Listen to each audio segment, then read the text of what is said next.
It's a terrific, amazing privilege for me to be here, and I'm not just here for myself. This ballroom was established in '61. I was just 10 years old then, but it was built by an old friend of mine, Albert Reynolds, and of course his brother Jim.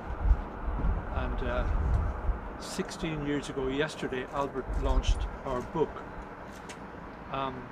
The connection here, obviously my father was from Moon.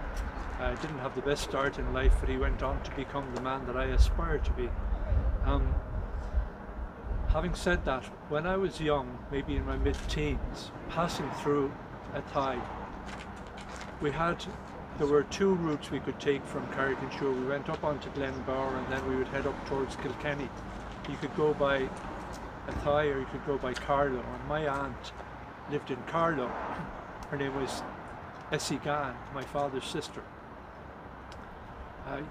Nobody here would remember Essie, but I believe a lot of you know who her grandson is. My first cousin's son is another musician called Derek Ryan. So hopefully this place will stay open long enough and Derek can go in and fill it himself. But whenever we would pass along here, especially if we went this route, the Athy route, I would look in here, maybe I was about 15 or 16, I would see this magnificent ballroom, and I used to say to myself, someday I'll be in a band big enough to play in there. And as it turned out, we did, sure, and according to Conor, the Miami played in here more often than anyone else, which is a tremendous honour.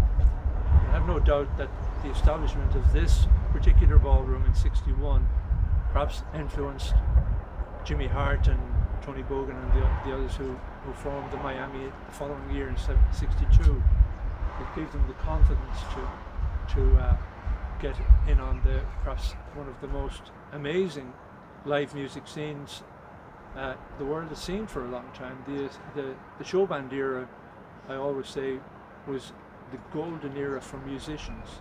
I don't say it was a golden era for music, but I say it's the golden era for musicians because never before or since have so many people, so many Irish musicians been in full-time employment.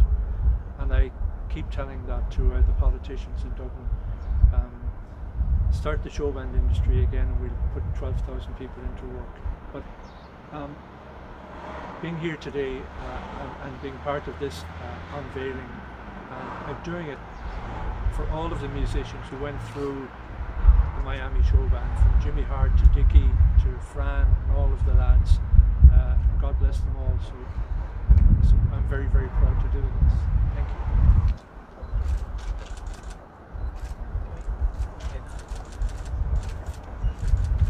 Well done. Well done, Stephen.